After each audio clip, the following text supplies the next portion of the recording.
Tudo bem, turma? Aula de arte para a segunda série do ensino médio. Tempo de fazer, gerando, mostrar.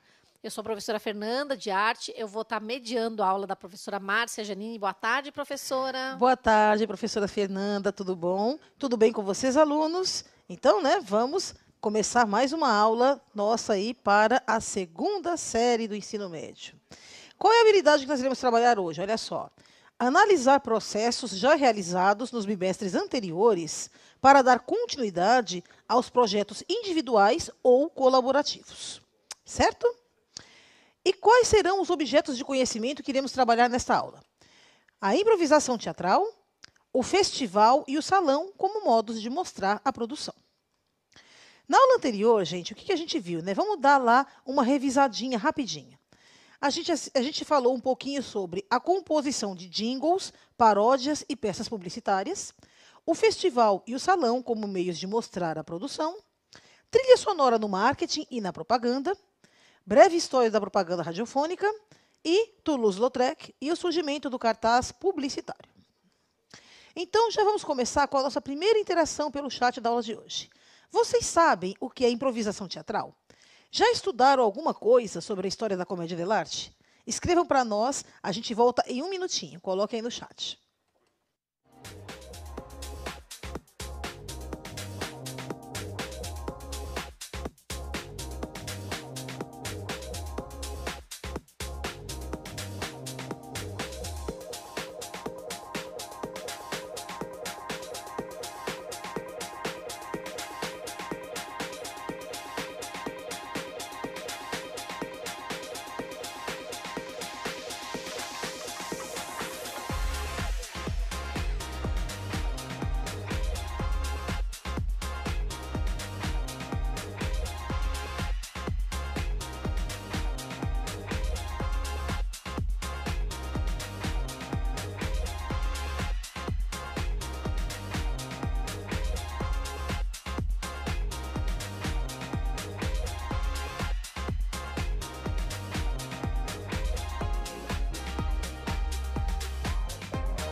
Professora Márcia, muita interação. Nossa, o pessoal sabe, viu, o que é improvisar.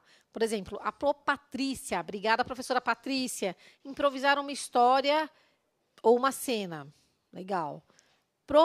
Pedra, você improvisa na hora. Na Olha. hora, isso aí, na Quem hora. sabe faz ao vivo, né? Isso aí. William, fazer algo sem estar no roteiro. Exatamente. Lucilene, fazer uma ação sem planejar. Renan, quando você improvisa uma peça. Gabriel, quando você coloca algo fora do roteiro. E tem muito mais, viu, Pro? Olha, que legal, parabéns a todos, adorei as interações de vocês, os professores também, muito obrigada pela participação de todos aí, tá? E eu percebi, que o pessoal não falou nada, assim, sobre comédia dell'arte, Então, vai ser um dos temas que a gente vai trabalhar hoje, oportunamente. Primeiro, a gente vai falar um pouquinho sobre a improvisação teatral, tá, gente? Então, o teatro de improviso, ele foi largamente empregado desde a Idade Média. quando grupos de saltimbancos, a partir de um roteiro ou tema pré-acordado entre os atores, realizavam improviso nos diálogos, de maneira total ou parcial, muitas vezes solicitando a participação ativa do público. Nessa forma de composição mais livre, é comum a quebra do recurso da quarta parede. Mesmo em peças de escrita convencional, muitas vezes, ao se esquecerem de parte da fala, os atores inserem os chamados cacos, que são trechos improvisados com o intuito de manter o fluxo da narrativa. Então, gente, olha só, esse teatro de improviso, né? Como que o teatro ele começa a ter características e se tornar uma coisa mais profissionalizada, digamos assim, né? Com muitas marcações, com tudo muito certinho, né? Bem depois da Idade Média. Na época da Idade Média, vamos entender, né? Nós tínhamos grupos de saltimbancos que passeavam, né, de cidade em cidade, né, levando aí as peças e tal. Então, 90% da população da Idade Média, gente, principalmente os atores aí, a grande maioria era analfabeta, eles não sabiam escrever. Então, como que eles iam registrar e criar uma peça toda escrita, bonitinha para ser decorada? Não. Então, era o improviso ali na hora. Eles tinham um tema, né, geralmente um tema já acordado entre todos os atores. Existiam látices, que eram falas, né, maiores de cada personagem, que a gente vai ver isso quando a gente fala da comédia dell'arte, tá? O teatro de improviso tem tudo a ver com o surgimento da comédia dell'arte, tá bom? Então, esse teatro de improviso, gente, ele funciona desde a época da Idade Média, tá? Era uma forma justamente de levar as pessoas a refletirem sobre os seus problemas. Geralmente as temáticas eram cotidianas e, como eram grupos de saltimbancos, geralmente as comédias, né, eram muito populares. Então, era uma forma de ridicularizar os tipos sociais, por exemplo, de mostrar os defeitos da sociedade, tá? E os problemas também, tá certo? Então, aparecia como uma comédia, além de ser uma forma de entretenimento, as pessoas se entretinham ali, ao mesmo tempo se instruindo e pensando sobre a sua realidade. E como elas poderiam estar fazendo algo para mudar aquilo. Tá certo?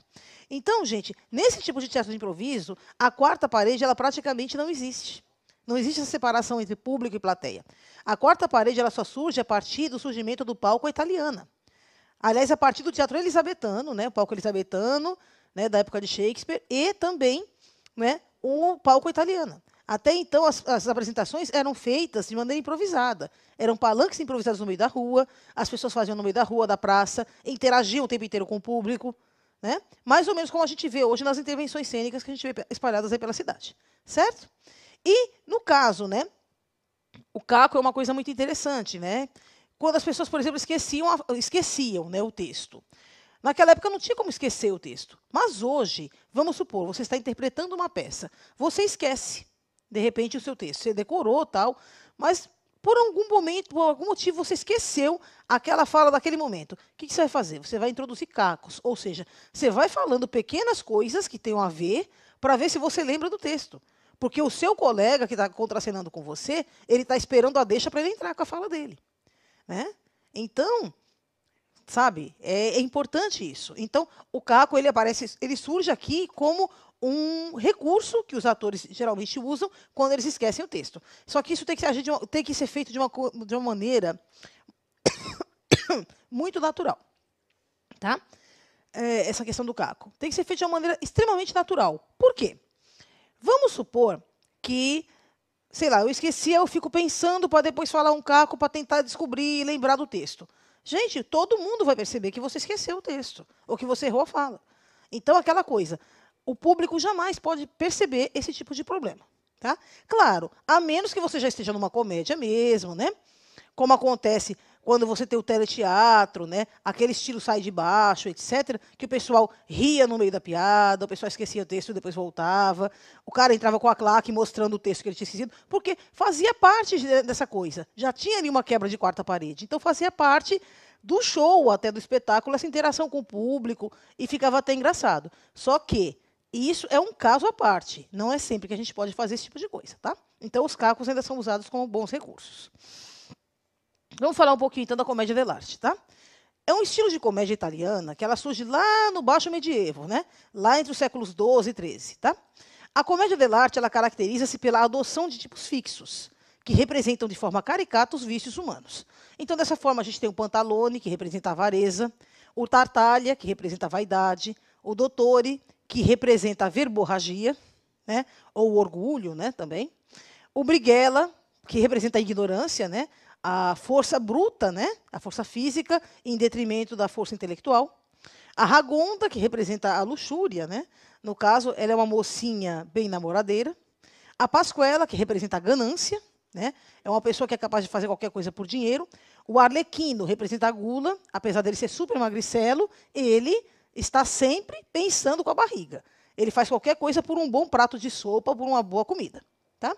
E o Capitano, que representa também a covardia, ou seja, ele é muito valentão com quem está numa condição de inferioridade física ou mesmo financeira, né, em relação a ele. Tá? Então, entre outros personagens, observem como eles exacerbam e ridicularizam esses defeitos humanos. Tá? Então, a comédia dell'arte é uma comédia de tipos fixos, com essa finalidade. Na verdade, a comédia dell'arte ela funciona como as moralidades na Idade Média. Ela também é um tipo de moralidade. Né?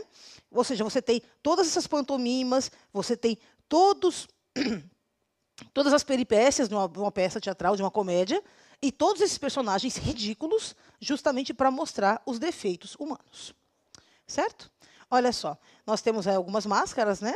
Nós temos aí a máscara justamente do Pantalone, né? E nós temos aqui embaixo, né, um outro tipo de Pantalone de uma outra companhia, né? Que na verdade não seria o Pantalone, seria o Pulcinella, esse de baixo, tá? Então, gente, é fundamentalmente a arte do ator e de sua relação com a construção de cena, né? Na comédia dell'arte, que a característica principal aí é a improvisação e o uso da meia máscara expressiva. Observem as máscaras que estão aparecendo aí no texto, no slide para vocês. Olha só, né? Essas máscaras, gente, elas já colocam a expressão, né, do personagem. No caso, o Pantalone, ele é um velho avarento, né? Ele é um velho até grotesco, meio nojento, né? Observe como a expressão da máscara, né? A feição, o formato da máscara já dá essa conotação. Mesmo se você for uma mulher interpretando esse personagem, tá? Por isso que a máscara na comédia dell'arte ela é fundamental para te ajudar a compor o personagem, tá? Aí embaixo você vê o Pulcinella, que já é um tipo mais livre, mais leve. Pode ver, ele tem um enorme nariz, né? Então, já é aquela coisa mais da brincadeira. Ele é mais, né? Ele é um tipo galanteador, conquistador, mas também ridículo, tá? Por isso esse enorme narigão que ele tem aí, tá bom? Então, os textos, gente, inicialmente eles eram improvisados, passando a apresentar formas de registro escrito somente a partir do reconhecimento da corte e da burguesia, por meio das companhias rivais Goldoni e Gelose, que disputavam entre si a supremacia da execução de obras deste estilo. Então, gente, lá a partir aí, né, de 1600, né, século XVII, por aí é que esse tipo de comédia ela sai das ruas, das praças, deixa de ser uma diversão popular e ela ganha um espaço importante dentro das cortes, dos palácios de Veneza, né, em Roma, na Itália, enfim. Essas duas grandes companhias, a companhia de Carlo Goldoni e Carlo Gelose, né, eram dois rivais aí. E as duas companhias, cada uma delas queria para si o título de melhores comediantes dell'arte. Tá? Então, sempre teve essa rivalidade entre as duas companhias, mas somente a partir do surgimento dessas companhias e desse reconhecimento das cortes é que a comédia dell'arte ela deixa de ser um tipo de teatro de rua, uma arte considerada, né, inferior, talvez, né, naquela época, uma coisa só para o povo, feita por saltimbancos, enfim, para elevar-se à categoria de grande arte, tá? E ter aí, né, nós temos aí essa questão dessa disputa entre essas duas grandes companhias. E aí você tem a profissionalização, né, desse teatro e, além de tudo, você tem também, finalmente, os primeiros registros escritos. Carlo Goldoni escreveu Arlequim, o Servidor de 2 Amos, que é uma das peças mais interpretadas de comédia dell'arte de todos os tempos. Tá? E ela chegou até os nossos dias. Ok? Vamos lá. Então, gente, né, ainda falando um pouquinho da comédia dell'arte, né, antes da gente falar um pouquinho dos jogos teatrais, a comédia dell'arte ela é muito importante pelo seguinte: o ator que se dedica, o comediante dell'arte, ele se casa com a máscara e com o personagem. Né? Ou seja, você vai interpretar o mesmo personagem a sua vida inteira. A partir do momento que você descobre qual é a sua máscara, a partir desse momento, então, por toda a sua vida, enquanto você atuar na comédia dell'arte, você vai usar sempre a mesma máscara. Você vai fazer sempre o mesmo tipo. Claro, vão mudar as peças, você vai fazer várias peças diferentes, mas você sempre vai ser aquele personagem. Certo? Essa é uma característica importante. Então, todo o gestual daquele personagem, a história dele, as características dele, tudo, você vai criar uma memória corporal eterna daquele personagem. Você vai ser sempre ele. Tá? É um dado importante. Hoje nós temos vivo, né?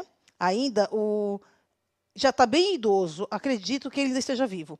É um ator italiano chamado Dario Fo. Né? Esse ator, ele completou mais de 80 anos na mesma companhia, Piccolo Teatro de Milano, fazendo aí o Arlequim. Ele é um dos Arlequins mais antigos que a gente tem notícia, né, mais longevos aí na carreira.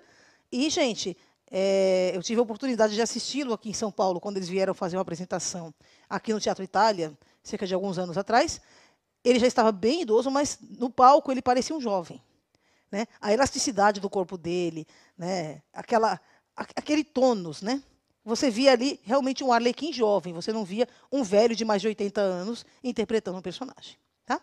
Então, só um dado para vocês aí, para que vocês percebam como é importante essa questão dessa dedicação, né? Esse amor do ator pela sua arte e pelo seu personagem. Olha só, vamos falar um pouquinho agora de jogos teatrais. Tá? Hoje nós vamos falar um pouquinho, né, dos jogos teatrais da Viola Spolin. E vamos entender um pouquinho como é que funciona. E acredito que vocês, talvez na escola e com os professores de vocês, já tenham feito alguma coisa nesse sentido.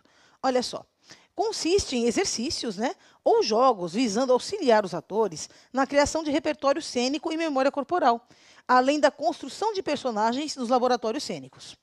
Defensora dos jogos de improviso na preparação do ator, Viola Spolin, ex-discípula de Konstantin Stanislavski, auxiliou na consolidação dos estudos em jogos teatrais e no reconhecimento de sua importância. Tomando por base os estudos e teorias de seu mestre, Viola é considerada a grande precursora do teatro improvisacional, que possibilita o surgimento de outros estilos, como o teatro vocacional, o teatro-terapia, enfim. No Brasil, influenciou fortemente o dramaturgo e encenador Augusto Boal, criador do Teatro do Oprimido. Tá? Então, gente, no que consistem, então, os jogos teatrais? Consistem, na grande maioria, em exercícios. Exercícios de cena. Vamos supor, nós pegamos alguns adereços de cena, colocamos, né, numa caixa, enfim, em cima de uma mesa, e cada participante ali do jogo vai escolher, de repente, um adereço daquele. E vai improvisar ali na hora, vai criar um personagem. Ah, sei lá, eu gostei de um cachecol vermelho. Eu pego o cachecol, enrolo no meu pescoço, ou coloco uma manta sobre os ombros, sei lá. E aí eu criei um personagem. Eu posso colocar enrolado no meu pescoço e vou interpretar uma madame francesa que está chegando de algum lugar, toda com o nariz empinado. Esse é um personagem. Eu posso pegar, simplesmente tirar ele do meu pescoço, colocar ele sobre meus ombros. Ah, não, agora ela virou já uma anciã.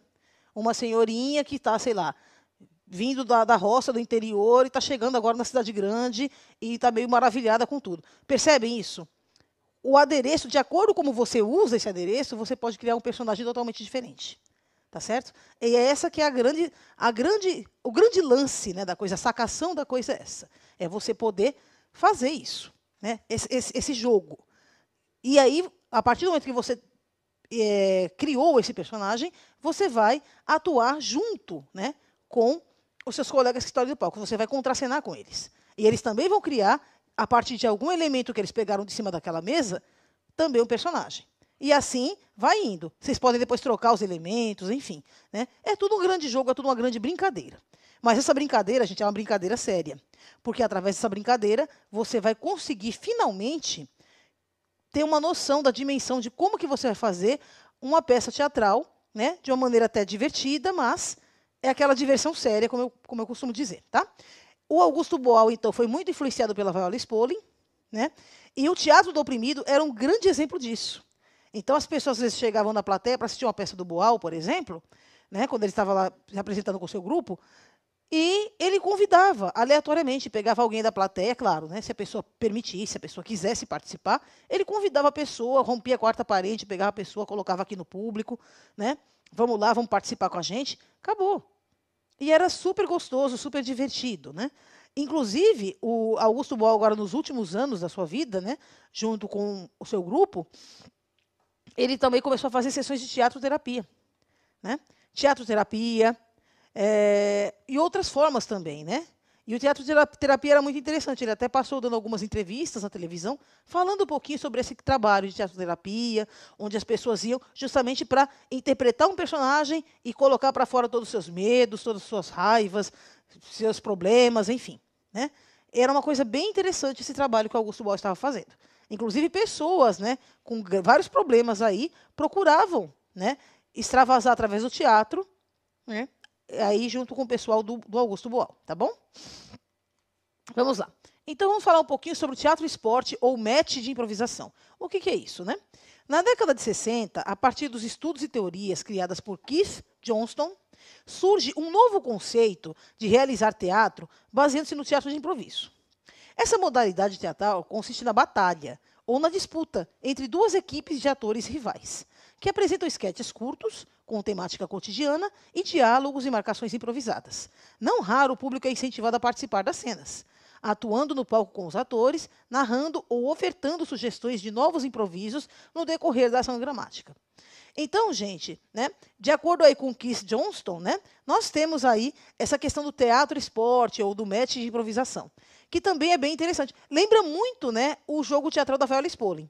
A diferença é a maneira como esse jogo, né, ou esse match de improvisação, ele é conduzido. Tá? Então, geralmente, a ação dramática já está acontecendo no palco, já temos atores aqui com o texto interpretando. E, de repente, ou você é convidado a fazer parte, ou você pode simplesmente levantar-se da plateia e falar, não, peraí, e dar uma intervenção cênica aqui. Você pode intervir, você pode falar, não, para a cena agora. No final, eu não quero mais que a mocinha beije o mocinho. Eu quero, de repente, que ela pegue, sei lá, o vaso pegue as flores que ela recebeu, jogue jogue no lixo e fala que não quer mais saber dele e pronto. Eu não quero que esse final termine desse jeito, entendeu? Então você pode interferir e mudar a cena totalmente. Mudar, inclusive, os atores de lugar, mudar a marcação deles no palco, enfim. Você se coloca como um diretor ali da cena, mudando totalmente, ou até mesmo como um ator. Você pode, além de mudar toda a cena, você pode também interferir como ator. Entrar e falar, não, agora, a partir desse momento, vai acontecer tal coisa, e eu vou ser fulano de tal, e vou fazer tal coisa. Aí descongela, né, termina essa pausa, e todo mundo já vai começar a fazer exatamente a ação que você propôs. Tá? É bem interessante, é um estilo bem bacana, e essas teorias do Keith Johnston, né, também foram muito assim, estão sendo amplamente usadas hoje por várias companhias teatrais que trabalham o tempo inteiro com essa questão do improviso. Tá certo? Vamos falar um pouquinho de monólogo, gente. Né? O que seria um monólogo? Né? O monólogo, de origem grega mono, que é igual a um, mais logos, palavra, é um tipo de discurso no teatro no qual apenas uma pessoa fala e interpreta. Sendo assim, o público que lê, ouve ou assiste ao monólogo fica com a impressão de que é possível ouvir os pensamentos de quem discursa. Mas não é apenas isso, né, gente? O monólogo ele é muito mais, né, do que essa definição, tá? O monólogo, gente, na verdade, é uma forma em que o ator ele vai ter que colocar ali toda a sua genialidade, toda a sua expressão corporal, toda a sua memória emotiva, a sua memória física daquele personagem, para que ele possa fazer bem esse trabalho. Claro que a gente tem peças que são monólogos a peça inteira. Se você pegar, por exemplo, né, As Desgraças de uma Criança, de Martins Pena, por exemplo, né, você tem um monólogo inteiro. Né, a peça inteira é um monólogo. Se você pegar, né, outras peças, né, enfim, você tem várias peças que são monólogos. Mas você também tem aquele trecho que a gente costuma chamar de bife, né, ou o látice lá da Comédia dell'arte, que, na verdade, é um texto maior, onde o ator ele descreve, mais ou menos, como que aquele personagem é. Então, o personagem se autodescreve para você. Ele se mostra mais ou menos como é que ele é, o que ele pensa, como ele se sente, né, de que maneira que ele agiria em determinada situação, para que você tenha uma ideia de como é aquele personagem, quem é aquela pessoa. Tá certo? Então, os monólogos aí, eles tanto podem ser um látice ou um bife, né, um texto muito grande do mesmo personagem, ou ele pode simplesmente, né, ser uma peça inteira, né, um monólogo aí. Tá bom? Olha só. Então, vamos pegar aqui a interação pelo chat, tá? Mais uma interaçãozinha para vocês, para a gente ver até aqui o que a gente já dá para entender dessa aula, que dá para a gente brincar um pouquinho com esses temas que a gente trabalhou até agora. Olha só.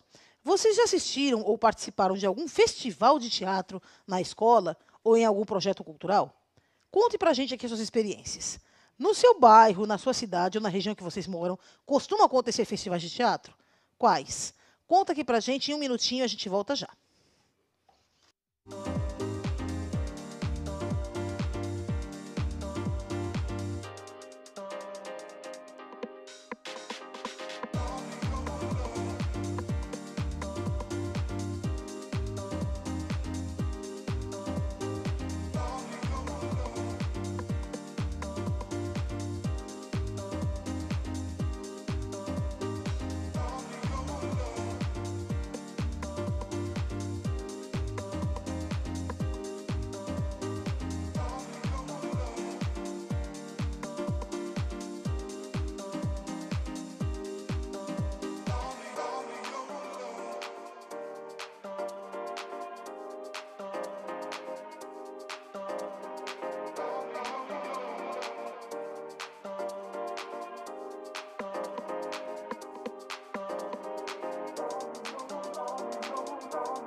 Professora Márcia, pessoal aqui, muita gente respondendo sim e não, mas eu peguei as respostas de quem escreveu. Por exemplo, Ana Júlia. Ela escreveu uma coisa interessante. Já participei de várias peças na escola, tanto actuando quanto na produção. Alice, eu já fiz 3 anos de teatro e acredite, o que mais acontece é esquecer a fala. É isso aí. O Marco, sim, ele já viu espetáculo de folclore. O Renan já participou, ficou nervoso, mas ele disse que no fim deu tudo certo. William. Assistiu na escola, né? Escola, na festivais. Desculpa, falou que é bem divertido. E a Ana Júlia, peças na escola. Muita gente aqui escrevendo, professora, peças na escola. A escola acho que é o nosso primeiro palco de teatro, né? Com certeza, né? É um palco ali que está sempre aberto para a gente, né?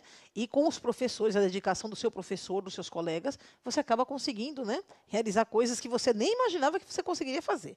Então, gente, olha só, obrigada a todos vocês pela participação. É bem isso aí mesmo, né? E eu achei interessante o que a Ana Júlia falou, né? Que realmente ela falou que. Foi a Júlia, né? Ana Júlia, que falou isso, né? Que é fácil da gente esquecer a fala. Que a gente esquecer a fala é comum. Não é tão comum, não deveria, mas realmente às vezes a gente esquece sim, tá, Ana? É natural, né? Vamos lá. Então, vamos ver agora, falando dos festivais de teatro que vocês viram na escola de vocês, no bairro onde vocês moram, né, por aí. Então, vamos ver aí o festival e o salão como modo de mostrar a produção. Por que o festival e o salão são tão importantes? Tá? Para mostrar, para divulgar o trabalho artístico. Então, gente, os salões e os festivais, além de serem espaços expositivos para a divulgação de peças teatrais, com duração variável de dias a meses, também oferecem ao público uma série de outras atividades relacionadas a esta modalidade artística. Então, dessa forma, palestras, workshops, oficinas são promovidos durante as mostras ou salões, que se tornam pontos de convergência de profissionais da área, como produtores, encenadores, diretores teatrais, para troca de informações, pesquisa, divulgação de suas obras e até mesmo ensino básico de meandros de seu ofício para o público em geral. Esses eventos geralmente contam com patrocínio da iniciativa privada, aliado a verbas governamentais provenientes das leis de incentivo à cultura. Então, gente, né, nós temos vários tipos de festival de teatro. Tanto os festivais da escola, né, que vocês organizam tudo, desde a produção até a apresentação das peças, enfim, né, e atuam em várias frentes, né? Está lá na produção, está ajudando no figurino, no cenário, daqui a pouco está entrando, está atuando também. Isso é legal porque vocês conseguem ter, né, uma certa dimensão de tudo que envolve uma produção teatral. Tá? Mas falando agora, né, de outros tipos de festivais, também nós temos os festivais estudantis, né, nas universidades. Tá? Esses festivais também são muito importantes. Todos esses festivais, gente, além de tudo que a gente falou antes, dos workshops, palestras, você poder ter um contato com quem já é da área, conhecer um pouquinho sobre os meandros da profissão e tudo mais, também é muito importante para que todo mundo possa apreciar a produção do outro. Então, é uma grande vitrine de exposição, onde todos os grupos teatrais ali, né, os atores, todo mundo está ali para mostrar o seu trabalho. E acabam, às vezes, acontecendo grandes parcerias, né? De grupos, de pessoas, de grupos diferentes, enfim. Há todo um intercâmbio, uma troca de informações durante esses festivais. Então, é muito importante para, né, a classe artística inteira, de modo geral. Tá? Olha só, então, mais uma interaçãozinha nossa pelo chat. Para vocês, o que vocês acham que mudou na produção, na execução e na apreciação teatral com o uso das tecnologias, das mídias digitais e das redes sociais agora? Escrevam para a gente mais um minutinho no chat, a gente volta já.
Vamos lá, professora. O Rian mudou bastante coisa em relação por conta de slides. Bom, é um ponto, sim. Ficou ainda mais fácil de assistir, disse a Ana Alice. Muitas coisas mudaram, disse o Pedro. O Davi, dá para visitar lugares de maneira digital, bastante lugar. O Jordan comentou sobre o RPG, a professora vai comentar depois. Jean, facilitação de acesso. Tiago, divulgação. E Richard, forma de acessar. Olha só, gente, parabéns, todos vocês estão afinadíssimos, né, dentro da nossa matéria, do que a gente propôs aí. Parabéns a todos, tá? Olha só, me chamou muito a atenção, né, a fala do Jordan, que ele disse que joga RPG e no RPG ele interpreta personagens. É isso mesmo, né? O RPG, na verdade, ele é como se fosse um grande jogo teatral, né? A Viola Spolin também trabalha nessa questão do jogo teatral com jogos de cartas, onde cada um sorteia uma carta e vai representar o personagem que está escrito naquela carta, por exemplo, né? O RPG é mais ou menos isso, é basicamente isso. É um jogo teatral, um jogo de faz de conta, onde você vai interpretar o personagem que saiu para você naquela carta. Ou vai fazer ações, né, de acordo, né, depende de cada tipo de jogo de RPG. O mais antigo que eu conheço, né, que acredito que vocês, não é da época de vocês, é da nossa, Fernanda. Dungeons and Dragons, né, que seria a Caverna do Dragão, né? Foi o primeiro jogo de RPG que eu vi falar, né, ainda lá na década de 80, que depois até virou, né, na verdade era um desenho animado que acabou virando também um jogo de RPG. Ai, tá bom? professora, que tristeza dizer a idade, mas eu jogava turma, fazia RPG, tinha uma turma que se reunia no Parque do Ibirapuera, olha que antigo, e jogava esse jogo. Sim, Dungeons and Dragons, né? Ou seja, né, Caverna do Dragão. Vamos lá, né? Olha só, gente, então, eu gostei muito do que o Jean falou, a facilitação do acesso, claro, né, ainda mais agora nesse período de pandemia, é importante que os atores, né, as companhias tenham alguma plataforma onde ainda se consiga uma interação com o público. O Tiago, a divulgação é importantíssimo, né, ajuda muito na divulgação. O Richard, as formas de acesso, enfim, né? Aqui, tanto o Davi como o Jean, como o Richard, né, falaram sobre a forma, né, de acesso, ou seja, visitar, né, assistir as peças de maneira digital. Muito bem, gente. Agora vamos ao nosso desafio. Vamos lá. Assistam com atenção aos vídeos Improvável, Jogo Abecedário, Jogando no Quintal, Jogo de Improvisação de Palhaços e Jogando no Quintal, Jogo das Frases, que são indicados aí na página 39 do caderno do professor e do aluno aí, terceira série do ensino médio, volume 3, tá? Vocês devem pedir para os professores de vocês ajudarem, tá, gente? Eu sei que vocês têm o caderno aí do segundo termo, né, do segundo ano, segunda série. Mas peçam para os professores de vocês ajudarem, tá, de repente. Esse material também está disponível no site da EFAP, né? Aparece aí, né, o link aí para acesso, né, desse material. Então, observem as características, né, as diferenças de estilo entre os conteúdos apresentados e anotem nos cadernos de vocês as principais características de cada link destes, né, elencando as semelhanças e diferenças entre eles. Então, aqui a gente vai assistir são 2 jogos diferentes, 2 vídeos. Improvável Jogo Abecedário, jogando no quintal o jogo de improvisação de palhaços e jogando no quintal o jogo das frases. São 3 videozinhos bem curtinhos, né, que mostram um pouquinho de como é que funciona a questão do jogo teatral. Certo? Então, vamos a mais um desafio aí. Né? Segundo desafio da aula de hoje. Vamos lá. No primeiro, gente, é mais fácil, né? É só assistir e escrever no caderno o que vocês acharam, né? Fazer um comparativo entre todos os 3, né? As 3 peças que vocês assistiram, os 3 vídeos. Agora aqui, vamos ver como é que vocês vão fazer. Ação expressiva, vamos botar a mão na massa agora. Após a apreciação dos jogos teatrais indicados no desafio 1, vocês vão criar um esboço do projeto de uma improvisação. Siga o roteirinho abaixo. Ó. A gente fez até o roteirinho para ajudar vocês. Então, vocês vão selecionar elementos cênicos. Qualquer elemento, né? Chapéu, echarpe, bijuteria, lenço, o que vocês tiverem em casa. Maquiagens, mobiliários de cena, cadeiras, vasos, copos, mesas, enfim. Escolham um local tranquilo na casa de vocês para realizar essa cena de improviso. Então, vocês vão depois, depois que vocês organizaram já, né, todo esse material que vocês vão precisar, vocês vão recorrer à memória afetiva de vocês. E vão criar um personagem qualquer. Vocês podem caracterizar esse personagem utilizando os adereços que vocês escolheram antes, tá? E criar, né, para ele um sotaque, um jeito diferenciado de andar, enfim, tá? E aí depois vocês vão improvisar um monólogo em que esse personagem que vocês vão criar vai discorrer sobre um tema da sua escolha. Pode se apresentar falando um pouco dele próprio, né, para o público, contar algum fato do passado em suas reminiscências, ou mesmo emitir a sua opinião sobre algum tema da atualidade, certo? Se possível, gente, gravem em vídeo, tá? Utilizem aí o celular, a câmera do celular, e armazenem aí no computador de vocês, tá? E quando a gente voltar às atividades presenciais, vocês podem entregar aí no retorno, né, para o professor da sala de vocês. Vai ser mais uma forma do professor avaliar aí o seu processo de ensino-aprendizagem durante o tempo de pandemia, certo? E, por último, né, o último desafio, que esse é bem pequenininho, é simplesinho. Aí no caderno, novamente, você vai registrar o que você achou de tudo que você fez, o que você aprendeu nesta aula e o que você fez, né, nas suas pesquisas aí, tá? Primeiro você vai falar um pouquinho do primeiro desafio que você fez, de assistir os vídeos e escrever o que você achou. Depois, a sua própria interação, a sua própria intervenção, o que você preparou aí para a gente, tá? E vocês vão registrar, então, no caderno essa experiência. Como que é deixar de ser um mero espectador e tornar-se um artista propositor na temática do teatro de improviso? Como que é? Né? Como que funciona isso? Tá bom? Tá? E lembre-se, todos os desafios vocês podem estar utilizando para entregar para o professor de vocês quando do retorno nas aulas presenciais. É mais uma forma de avaliação que vocês terão. Certo? Então, vamos agora ao nosso momento de revisão, gente. Nessa aula, a gente falou um pouquinho sobre teatro de improviso, comédia dell'arte, jogos teatrais, teatro, esporte ou match de improvisação, o festival e o salão como modos de mostrar a produção e propostas aí de improvisação teatral. Certo? Então, gente, olha só. Ainda, né? Vamos fazer o seguinte. Eu gostaria de perguntar para vocês agora rapidinho, mais um minutinho. Como que vocês fariam, né, uma intervenção teatral? Vocês escolheriam que tema? Rapidinho para a gente, em um minutinho a gente volta já.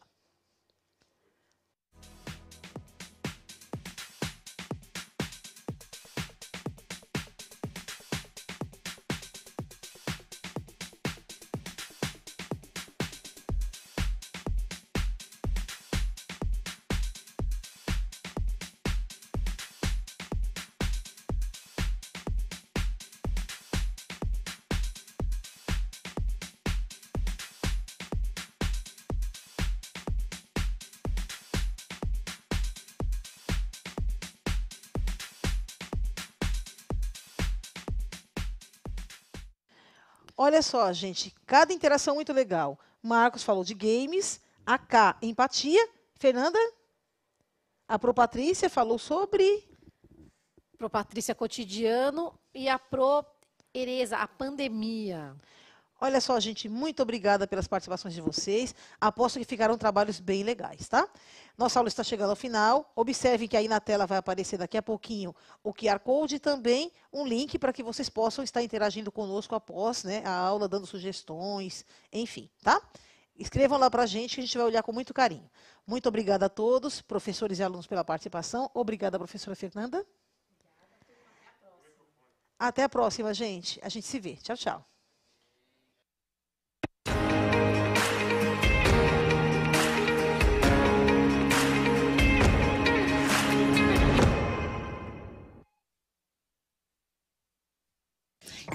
eu sou a Lia, do canal Lia Freitas, e hoje eu tô aqui a convite do Novotec para falar um pouquinho dessa novidade, que é o Novotec Expresso. Como muitos de vocês já sabem, eu faço ensino médio na ETEC, mas hoje eu vou falar do Novotec Expresso, que qualquer estudante do ensino médio pode participar, e sem vestibulinho, não é ótimo? Uau! Então se liga, o Novotec Expresso está de volta e com as inscrições abertas. Você não sabe o que é Novotec Expresso? Bom, o Novotec Expresso é uma modalidade do Novotec, que oferece cursos de qualificação profissional de forma gratuita. Nesse momento, o Expresso precisou se adaptar, e eu vou te contar as novidades.